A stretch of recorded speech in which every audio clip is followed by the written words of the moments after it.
Yo les disciples, comment allez-vous? Alors non, je ne vous appelle pas les disciples parce que je me considère comme un maître, mais bien parce que le disciple suit une discipline, que moi-même je me considère comme un disciple, comme un éternel apprenti. Et voilà, je n'ai pas envie de cheminer tout seul sur le chemin, tu vois? Donc en fait, je vous appelle les disciples, je t'appelle les disciples, parce que j'ai envie, d'être accompagné, tout simplement, et de t'accompagner. C'est pourquoi, d'ailleurs, la chaîne a été créée. Donc, si tu me permets, je vais continuer à t'appeler disciple, tout simplement. Je... voilà, il m'a semblé nécessaire de faire cette petite précision, parce que dans les commentaires critiques que je reçois, surtout sur Facebook, hein, ça se passe surtout sur Facebook, eh bien voilà, je reçois souvent ce genre de réflexion. Et justement, petite transition parce que c'est justement des critiques qu'on va parler aujourd'hui et comment accueillir la critique. Je vais te montrer dans cette vidéo comment moi personnellement je fais pour accueillir la critique. Tout d'abord, il faut que tu saches un truc, donc je vais essayer d'être le plus honnête possible dans cette vidéo avec toi. Je suis hypersensible et du coup la critique est quelque chose qui n'est pas facile pour moi d'accueillir.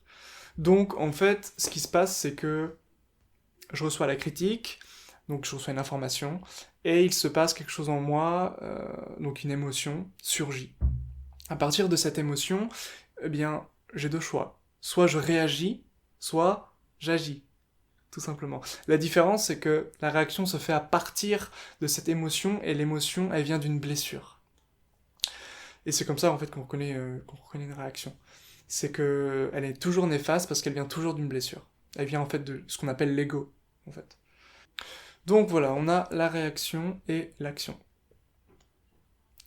Tout simplement, l'action, c'est le non-agir. C'est en fait ce que propose le taoïsme. Alors bien sûr, le non-agir, ça englobe plein d'autres choses, c'est beaucoup plus vaste, mais une des définitions qu'on pourrait considérer comme faisant partie du non-agir taoïste, c'est en fait d'avoir une stabilité, de ne pas réagir donc à partir de l'émotivité, de l'émotion blessée, mais à partir d'une stabilité, d'une assise stable, confortable et stable, et de prendre une décision, d'agir, d'avancer sereinement, tout simplement.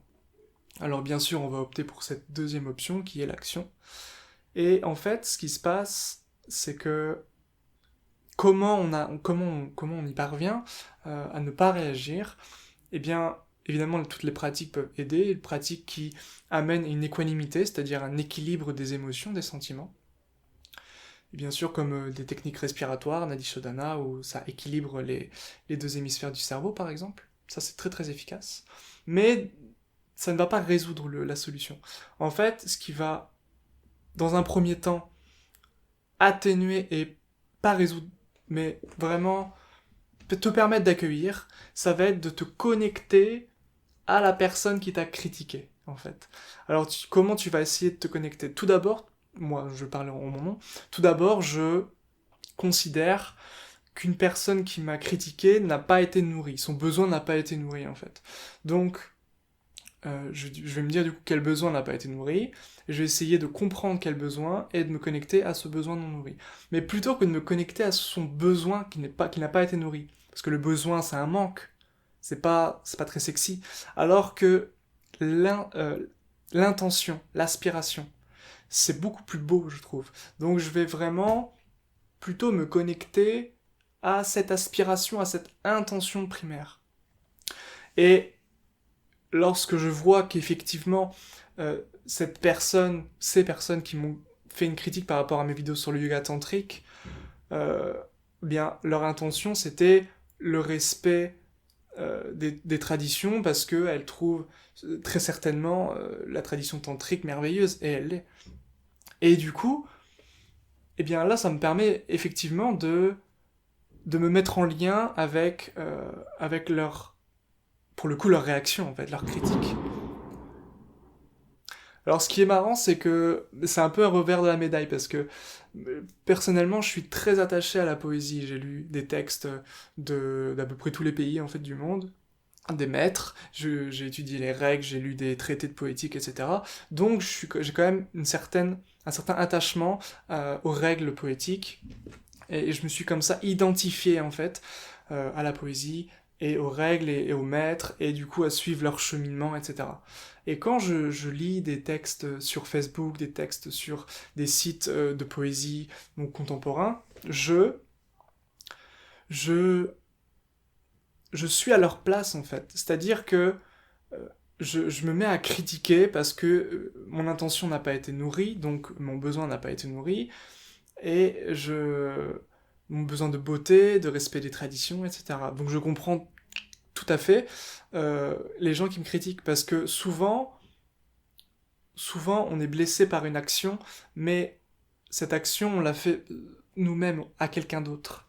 C'est une sorte de retour de karma, on va dire, qui n'est pas néfaste, qui est juste là pour nous apprendre à changer, à transformer, à transmuter nos comportements pour que euh, nous soyons le plus juste possible, en fait, tout simplement. Pour que nous soyons le plus juste possible. Et voilà comment je fais, tout simplement. C'est me connecter à leur intention. Alors, c'est pas forcément facile, surtout avec les critiques qui sont un peu moins constructives, c'est-à-dire des insultes gratuites. Là, effectivement, c'est plus dur pour moi, parce que j'ai affaire... j'ai l'impression d'avoir affaire à des gens qui ont tellement un voile, en fait, tellement une carapace, que j'ai pas envie de prendre cette énergie et ce temps à essayer de me connecter à leur intention. Mais je le devine. Par contre, ceux qui me font des critiques constructives, alors là, par contre, c'est intéressant d'aller approfondir la chose, et de prendre un peu plus de temps pour effectivement comprendre la source, en fait. Voilà donc comment je fais, tout simplement une petite vidéo pour essayer de te partager en fait comment je fais pour accueillir la critique, en espérant que ça contribue un minimum.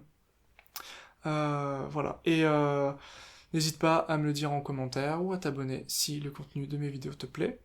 À me faire des critiques constructives s'il te plaît, si tu m'en fais.